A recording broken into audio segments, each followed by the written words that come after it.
What do you do when life pushes you down, again and again? Do you quit or do you rise, even when it feels impossible? Sometimes the most powerful victories come not from strength, but from refusing to give up when everything inside you says, stop.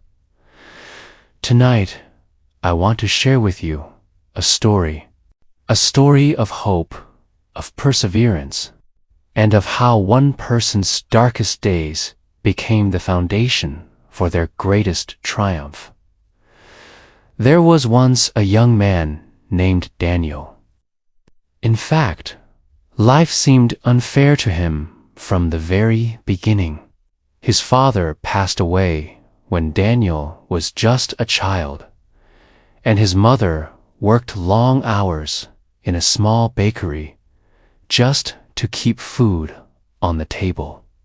Money was scarce, opportunities were almost invisible, and yet Daniel carried within him a dream.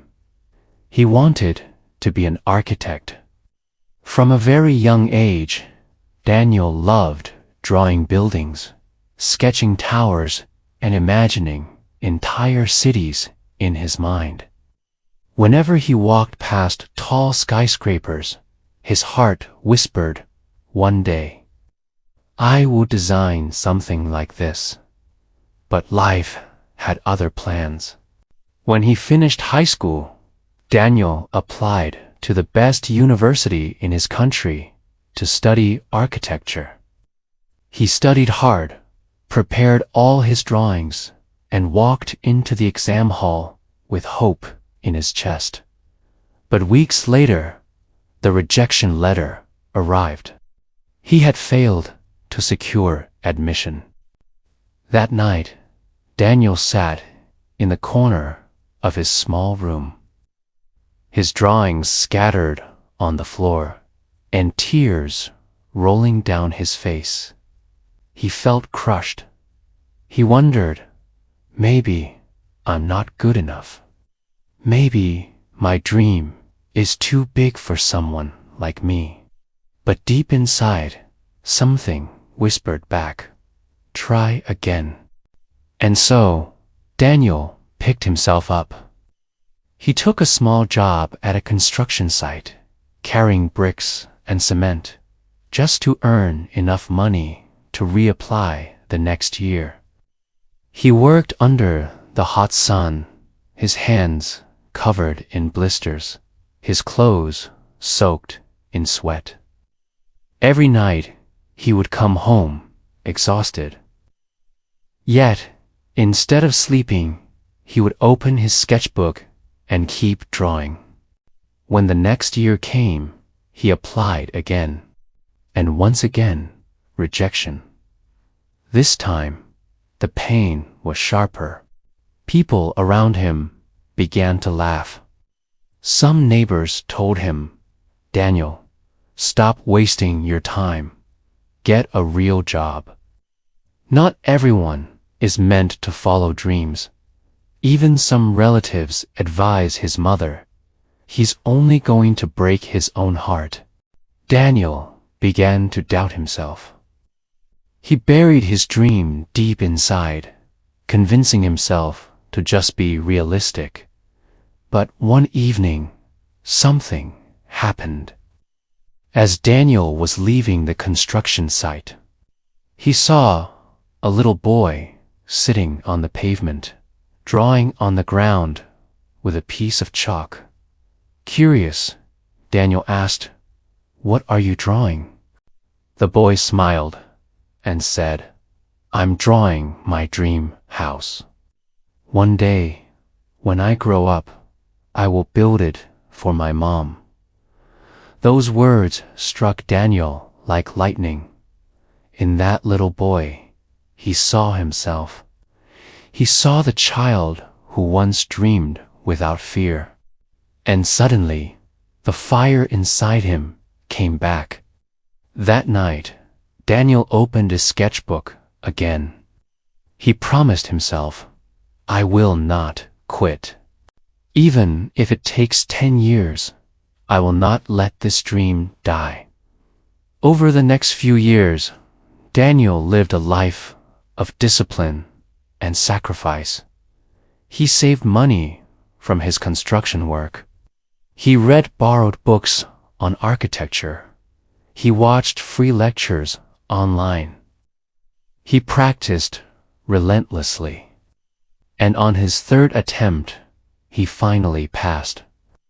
Daniel was accepted into the university. But the journey didn't end there. The course was expensive, and he struggled to pay tuition. Many nights, he went to bed hungry just to afford his studies. There were times he thought of dropping out, times when he asked God, "Why is this so hard for me?" Yet, every time he felt like quitting, he remembered that boy with the chalk on the pavement. He remembered his own childhood dream, and he kept moving forward. Years later, after endless struggle, Daniel graduated. His mother cried as she watched him walk across the stage in his graduation gown. That poor boy who once carried bricks was now holding a degree in architecture. But the story doesn't end here. His unique style, born from years of observation and hard work, started gaining attention. One day, he was given the opportunity of a lifetime to design the tallest building in his city. The day the project was completed, Daniel stood in front of that skyscraper taller, stronger and more beautiful than anything he had ever imagined. Tears filled his eyes. This was the dream he had once cried over, the dream he had almost buried, the dream people told him was impossible, and now it was real. My friend, what does this story teach us? That failure is not the end. That rejection is not final. That the people who laugh at your dreams today may one day stand in the shadow of your success. Life will test you. It will break you down. It will make you question yourself. But remember this: diamonds are formed under pressure, and gold is purified in fire.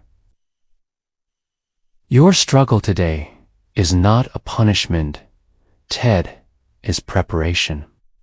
Every setback you face is shaping you, molding you, and strengthening you for the destiny that awaits. Hope is not about wishing. Hope is about believing that no matter how dark the night, the sun will rise again. And perseverance is about walking forward, step by step, even when the path feels endless. So, if you are listening to this story and you feel like giving up, don't. Your time is coming. Remember Daniel's story. The next time life tells you no, remember that rejection, and remember this: your dream is valid, your struggle has meaning, and your perseverance will lead you to victory. Don't give up. Don't stop believing. Because one day, you too will stand before the skyscraper of your dreams, and you will say, "It was worth it." Stay strong, stay hopeful, and keep moving forward. Your time will come.